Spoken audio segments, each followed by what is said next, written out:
जनता जनार्दन बेटियों उनको विशेष बधाई शुभकामनाएं। इतने ठंड के कोहरा में आप लोग अपना घर का काम धंधा छोड़कर इस समाज के एकता के लिए आप लोग यहाँ आए। मैं आपको बारंबार प्रणाम करता हूँ। साथियों, आज ये बहुत बड़ा ऐतिहासिक दिन है।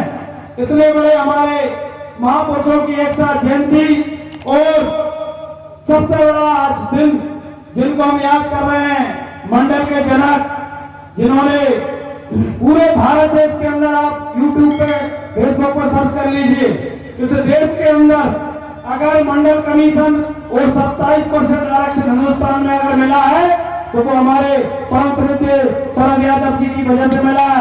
एक बार जोरदार तालियां शरद जी। जब तक सूरज चांद रहेगा, जब तक सूरज चांद रहेगा, शरद यादव जी अमर रहे, शरद यादव जी अमर रहे, बाबा साहब अमर रहे, सावित्रीबाई फुले अमर रहे। सभी हमारे महापुरुषों के साथ चल रहा है। साथियों, सबके पास 24 घंटे हैं, वो सबको लगभग एक उम्र में जाके अपना जीवन समाप्त हो जाना है और हम इस मिट्टी में मिल जाना है।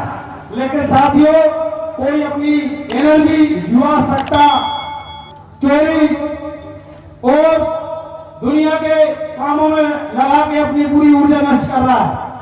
और जो समझदार पढ़े लिखे हैं, जिन्हें अपने महापुरुषों का ज्ञान हो चुका है, जो देश की व्यवस्था को समझ चुके हैं, वो सारे लोग समझने वाले आप यहाँ बैठे हैं। आप हम लोग मिलकर ही इस देश को नई एक सामाजिक क्रांति, सामाजिक न्याय दिलाने का काम करेंगे। साथियों, दूसरा, इस देश के अंदर अभी गुलाब सिंह जी बता रहे थे और भी वक्ताओं ने बताया, इस देश में 90% जातियों को गुलाम बना के रखा है।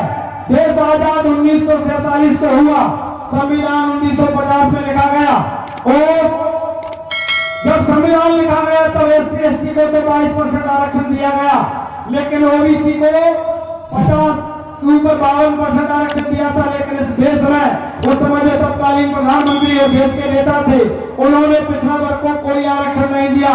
1950 में संविधान में हमें 340 अनुच्छेद में 52% आरक्षण दिया गया था। और साथियों, देश के प्रधानमंत्री उस समय पंडित जवाहरलाल नेहरू, ये मैं बोलता हूँ, उन्होंने उस समय हमारा संविधान लागू नहीं किया और देश में 42 साल पिछड़ा वर्ग बिना आरक्षण गिरा, यानी 42 साल देश में तुम्हारा कोई चपरासी नहीं बन पाया पिछड़ा वर्ग का।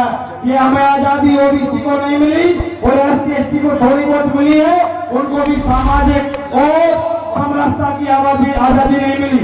इसलिए भारत का जो संविधान कहता है, आज संविधान दिवस है, संविधान दिवस के उपलक्ष्य में एक बात हमें गांठ बांधकर संकल्प लेके इस मंडी प्रांगण से जाना है कि देश के अंदर भारत न हिंदू से चल रहा है, न मुसलमान से चल रहा, न ईसाई से चल रहा, न कुरान से चल रहा, न बाइबल से चल रहा।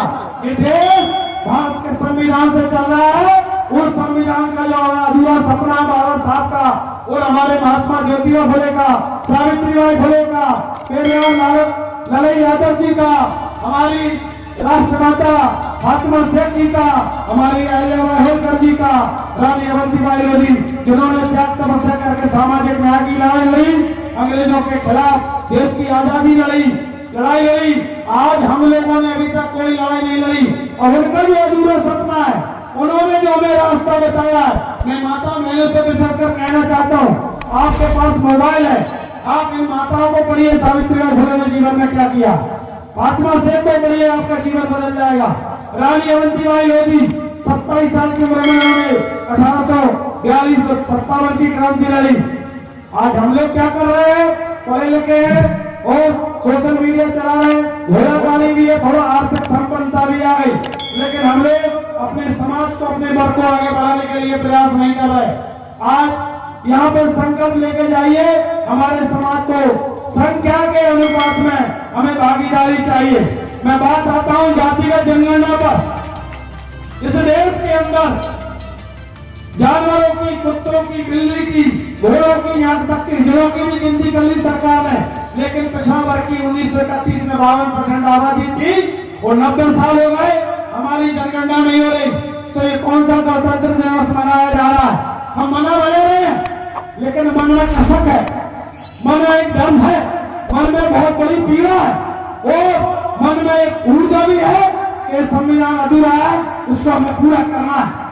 साथियों, इस देश में जब आपकी गणना नहीं है, आंकड़े नहीं है, कितने पिछड़े वर्ग समाज में कलेक्टर बने हैं, मैं एक पंपलेट साथ में लेकर आया हूं, सभी साथी बांट दीजिए। इस देश के अंदर हमारे अभी सुप्रीम कोर्ट, हाई कोर्ट में कोई जज नहीं बने हैं। क्यों? कि तुम्हारी जब गणना ही नहीं है तो तुम्हें कहां से आंकड़ा पता चलेगा कितने मजिस्ट्रेट बने हैं। इस देश में हमारे कलेक्टर नहीं बने, इस देश में हमारे कमिश्नर नहीं बने, इस देश में विश्वविद्यालय में हमारे कोई प्रोफेसर नहीं बने।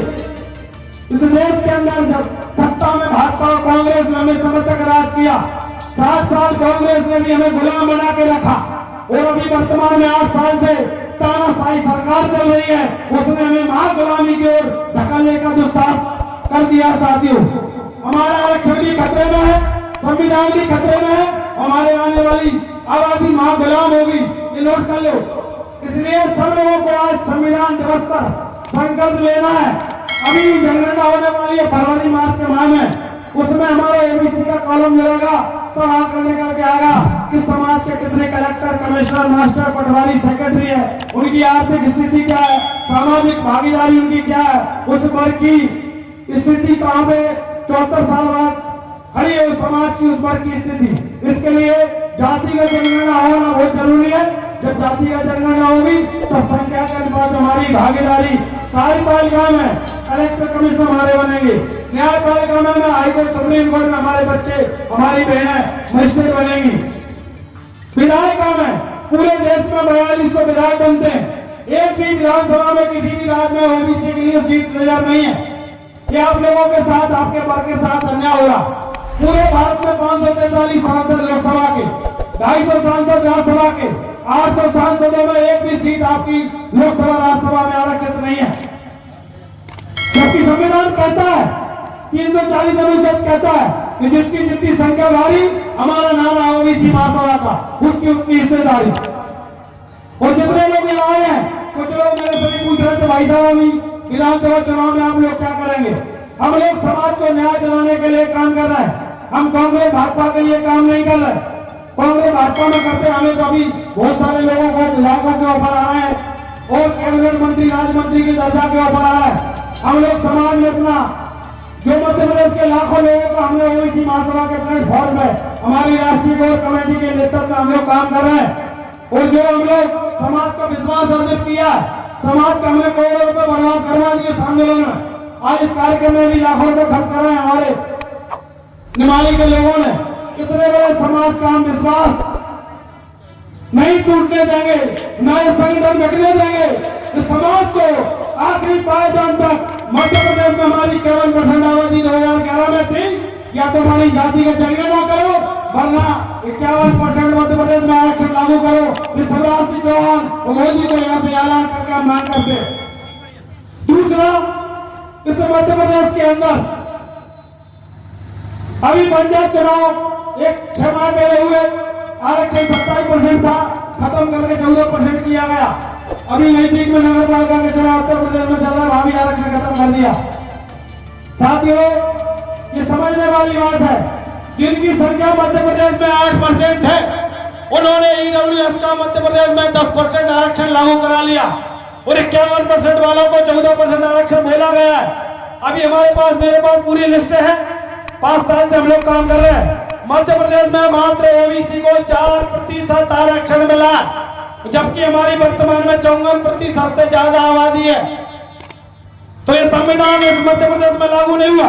यहाँ सीरिया का कानून चल रहा है, यहाँ दक्षिण कोरिया का कानून चल रहा है, यहाँ तानाशाही सरकारों का कानून चल रहा है। वो यहाँ गुलाम मुख्यमंत्री शिवराज सिंह चौहान अपने आप को ओबीसी का चेहरा बताता है, वो कंस मामा। इस मध्य प्रदेश के हमारे 30 लाख बेरोजगार युवा, हमारे बहन भाई संघर्ष करके माँ बाप का लाखों में बर्बाद करके नौकरी के लिए भटक रहे। ना नौकरी है, ना बैंकों से लोन मिल रहे, ना प्राइवेट सेक्टर में किसी प्रकार का कोई जॉब निकल रहा है। और अभी तो हम लोग जितना आंदोलन तेज कर रहे हैं, उस आंदोलन में सरकार प्राइवेट कर रही है, 29 विभागों को प्राइवेट कर दिया। तो हम कहते हैं, अगर पूरा देश प्राइवेट हाथों में जा रहा है तो प्राइवेट सेक्टर में भी पिछड़ा वर्ग की हमारी संख्या के अनुपात में हमारी भागीदारी होना चाहिए। ये मांग इस मंच से हम लोग करते हैं। दूसरा, जातीय जनगणना की बात आई। जातीय जनगणना बिहार में नीतीश कुमार और लालू प्रसाद जी के बेटे ने तेजस्वी यादव जी ने चालू कर दी 7 जनवरी से। उसमें ही कुछ मनुवादी ताकतें रोक लगा रही सुप्रीम कोर्ट में। सुप्रीम कोर्ट ने कल उनकी आपत्ति खारिज कर दी है। और आज मैं कहना चाहता हूं इस प्रदेश के नेताओं से, देश के नेताओं से, विशेषकर कांग्रेस भाजपा दोनों राजनीतिक दलों से, अगर आप पिछड़ा वर्ग को न्याय दिलाना चाहते हैं तो पिछड़ा वर्ग समाज की जाति की जनगणना बनाइए। सत्ता में भाजपा बैठी है, भाजपा मध्य प्रदेश में अभी लागू करवा सकती है। अगर नहीं करवा रही तो कांग्रेस ने, कमलनाथ ने जैसे कल स्टेटमेंट दिया है कि हम जातीय जनगणना लागू कराएंगे मध्य प्रदेश में। मैं राहुल गांधी और कमलनाथ से कहना चाहता हूँ, छत्तीसगढ़ राजस्थान में कांग्रेस की सरकार है। आप छत्तीसगढ़ राजस्थान में कांग्रेस की सरकार है, वहां जाति का जनगणना लागू करा दे, संख्या के अनुपात में हमारी भागीदारी हिस्सेदारी दे दे, तो हम जानेंगे कि कांग्रेस हमारी जैसी है।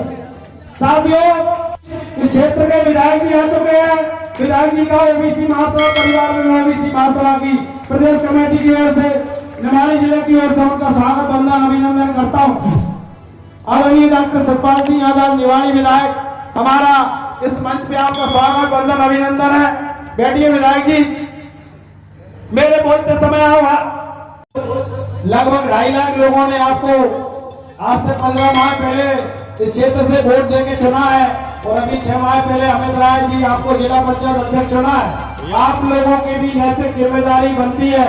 हमने तो यहाँ पे कांग्रेस, सपा, बसपा सारे पार्टियों के प्रतिनिधियों को आमंत्रित किया था। हो सकता है कुछ पार्टियों के आए हो, कुछ के ना आए हो, क्योंकि आप सत्ता में, आप लाइट में हैं और जनता की नजरों में आप खूब जोर से चल रहे हैं। तो आप लोगों से हम ज्यादा दबाव बना के मांग इस मंच के माध्यम से करना चाहते हैं। विधायक जी, 1931 में लास्ट जनगणना हुई देश के अंदर। हमारी देश में जनगणना नहीं हो रही। अभी प्रदेश में आपकी सरकार है, अभी जाति के जनगणना हमारे बिहार के, आपकी समाज के नीतीश कुमार, आपकी समाज के लालू प्रसाद जी के आह्वान पर नीतीश कुमार जी, तेजस्वी यादव जी ने 7 जनवरी से जाति का जनगणना बिहार में लागू करा दी। मैं आपसे भी कहना चाहता हूँ, आपसे भी उम्मीद करना चाहता हूँ, आप भी उस वर्ग, उस जाति से है, उस मध्य प्रदेश में सरकार में आप पावरफुल विधायक हैं और यहाँ अपने सामंतवादी जड़ों को हिलाकर इस निवाड़ी जिले में पहली बार पिछड़ा वर्ग का झंडा लहराया है। तो मुझे आशा उम्मीद है आप जाति का जनगणना सर्रास चीजें कहकर करवाएंगे। अमित राय जी, आप भी पूरी ताकत लगाइए। आपको भी पिछड़ा वर्ग ने लाल बत्ती राज्य मंत्री का दर्जा दिलाने में पूरी महत्वपूर्ण भूमिका निभाई है। यहाँ नंदराम जी आए, उनसे भी आग्रह है, इसमें मध्य प्रदेश में हमारी 54% आबादी है, उसकी जनगणना हो जाए। कितने कुशवा है, कितने कुर्मी है, कितने गुर्जर है, कितने यादव है, कितने अभी ढोल चला रहे हैं, कितने दूध बेच रहे हैं, कितने भट्टाबाजी उगा रहे हैं, कितने उनके बच्चे कलेक्टर कमिश्नर बन पाएंगे नहीं, कितने मास्टर चपरासी है, इसका कोई सरकार के पास डाटा नहीं है। जब डाटा बनेगा तब समाज का विकास होगा। और आप लोग जनप्रतिनिधि हैं, इसकी ज्यादा नैतिक जिम्मेदारी आपकी है। हम लोग तो देखिए सोशल मूवमेंट वाले, समाज के संगठन में काम करने वाले लोग हैं। हमारा सिर्फ मांग करने का एक प्लेटफॉर्म है हमारे पास। आप लोग विधानसभा में घुसकर अंदर अपनी बात वजनदारी से कहकर इस समाज को न्याय दिला सकते हैं। दूसरा, इस मध्य प्रदेश के अंदर अभी पंचायत चुनाव में 27% आरक्षण खत्म कर आपकी सरकार ने बोला, विधायक जी आप इसको व्यक्तिगत मत लीजिएगा, क्योंकि समाज के हम लोग काम कर रहे हैं, तो समाज के सामने आपसे पूरी वजनदारी के साथ मांग करेंगे और आपको कुछ हम तंज भी कसेंगे। 27% आरक्षण खत्म करके आपकी सरकार ने बोला 35% आरक्षण करेंगे, लेकिन 35 आरक्षण नहीं किया और हमें मात्र 14% आरक्षण मिला नगर पालिका और ग्राम पंचायतों के चुनाव में। तो हमारा जनप्रतिनिधि के क्षेत्र में भी आरक्षण बढ़वाइए। कॉलेजियम सिस्टम से मजिस्ट्रेट बनते चले आ रहे हैं, उसका उन्होंने भरपूर विरोध किया है। आपकी मैं सरकार से और आपसे मांग करता हूँ, आज संविधान दिवस है, जो हमें संविधान में हमें पावर मिला, उसका भी हमें इस्तेमाल करने का मौका नहीं मिला। इसलिए कॉलेजियम सिस्टम से मजिस्ट्रेट बनने का आप रास्ता बंद कर उसमें भी कॉलेजियम सिस्टम बंद करके संविधान तरीके से एक नई संस्था बनाया जाए, उसमें SC ST OBC के लोगों को, उसमें हमारे लोगों को जज बनाया जाए। दूसरा, इस मध्य प्रदेश के अंदर अभी जो 1 लाख वैकेंसी सरकार ने विभिन्न विभागों में निकाली है, उसमें अभी शिवराज सिंह चौहान ने 2 साल पहले ओबीसी महासभा की मांग पर 27% आरक्षण का मैं लिख के लेटर दिया, तो मैं रख भी आया वो लेटर को।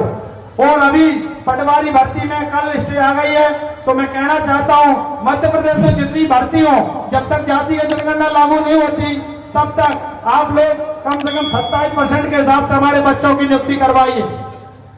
दूसरा, इस मध्य प्रदेश के अंदर हमारे मंडल के जनक, जिनका जन्म मां नर्मदा के आंचल के पास होशंगाबाद जिले की बावई तहसील के गांव आठमऊ में हमारे शरद यादव जी का जन्म यहाँ हुआ था, उनकी जन्मभूमि है और उनका इस मध्य प्रदेश से राजनीतिक लंबे समय तक उनका संपर्क रहा और पूरे देश में उन्होंने पिछड़ों की और मंडल कमीशन की लड़ाई लड़ी। आपसे विधायक जी विशेष आग्रह निवेदन है कि हमारे भोपाल के अंदर जैसे राजा भोज की बड़ी स्टेच्यू बनाई है, इसी प्रकार की स्टेच्यू शरद यादव जी की भोपाल के अंदर लगवाइए मुख्यमंत्री जी से कहकर, और एक स्मारक उनका म्यूजियम भोपाल के अंदर बनना चाहिए और उनकी समाधि स्थल जहां उन्होंने पंचतत्व में उनको विलीन हुआ, उनकी जो जन्मभूमि गांव आखमऊ में, वहां भी शरद यादव जी की एक सुंदर सी वहां पे समाधि स्थल बनाई जाए।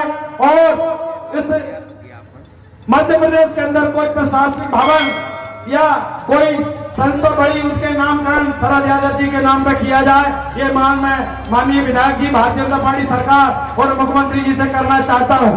और इस मध्य प्रदेश में हमारे पिछड़े वर्ग के बड़े नेता हुए, एक हमारे माननीय सुखलाल कुशवाहा जी, जिन्होंने 2002 में एक नारा दिया था, इस मध्य प्रदेश में कभी पिछड़ा वर्ग का मुख्यमंत्री नहीं बना था।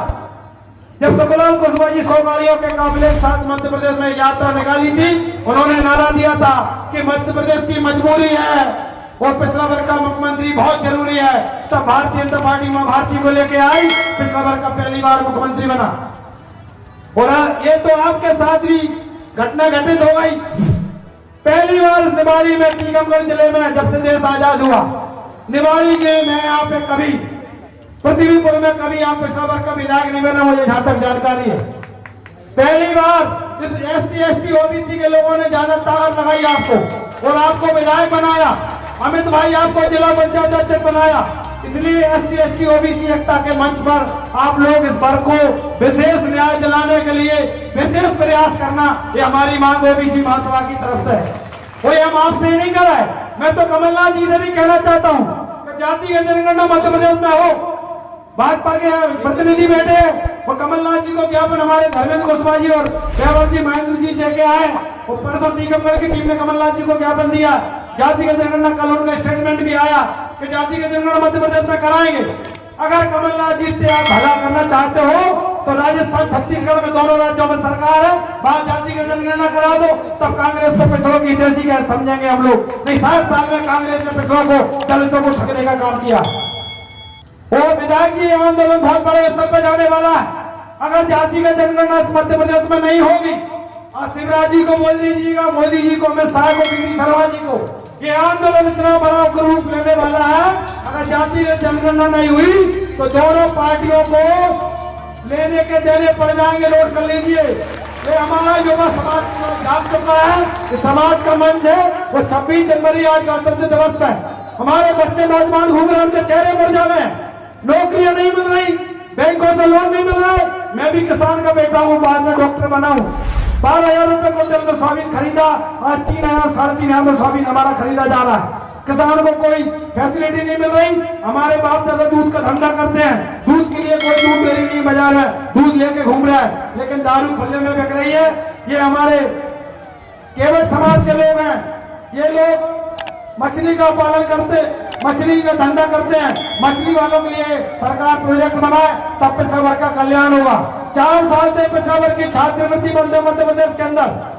मध्य प्रदेश में हमारे 1300 करोड़ रुपए रखे हुए हैं, बच्चों को पिछड़ा वर्ग की छात्रवृत्ति दिलवाई जाए। और हमारी बहन बेटियों को जो कॉम्पिटिशन की एग्जाम परीक्षा हो, उसमें कम से कम रेट दिया जाए। आज लाखों लोगों ने, 13 लाख लोगों ने फॉर्म भरा है 9,000 पटवारी की जगह। और इनको 27% के साथ तत्काल नियुक्ति दी जाए और आप लोग 51% के लिए प्रयास करिए। बहुत बड़ा मंच है और बातें हमारे सीनियर कोर कमेटी के धर्मेंद्र कुशवाहा जी, इंजीनियर महेंद्र लोधी जी रखेंगे। मैं अपनी बात यही समाप्त करता हूँ। मैं एक नारा लगाऊंगा, जिसकी जितनी संख्या भारी, नहीं किसी से भीख मांगते, निकलो बाहर मकानों से, अभी तो अंगड़ाई है। ओबीसी महासभा जिंदाबाद, बाबा साहब अमर रहे, मानव शरद यादव जी अमर रहे। धन्यवाद। जय ओबीसी, जय संविधान, जय हिंद, जय भारत। आप देख रहे हैं चंदेरी हलचल न्यूज। देश हित में आपके विचार हर रविवार शाम 8 बजे महावीर सिंह राजपूत के साथ।